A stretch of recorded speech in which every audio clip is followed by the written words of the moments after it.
I also think it's bad theology because, again, I mentioned that my granddad was Baptist. So I come from a tradition that cherished the separation of church and state. The first time that Jefferson ever used that phrase, wall of separation between church and state, it was in a letter to the Danbury Baptists. Because like any good politician, he was trying to speak their language.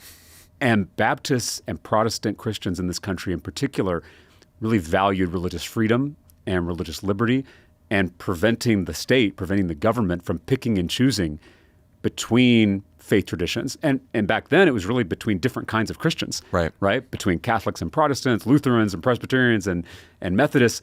And so we have to acknowledge that the separation of church and state doesn't just benefit the state, it also benefits the church. Because once government and political power gets too cozy with religion, that's when we as a church lose our prophetic voice, our ability to speak truth to power, to call out government officials, which is a proud tradition we have in Christianity.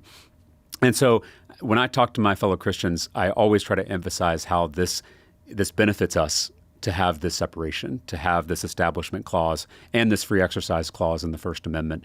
And I think it's incredibly irresponsible for someone like J.D. Vance to try to blur the lines in this sacred boundary.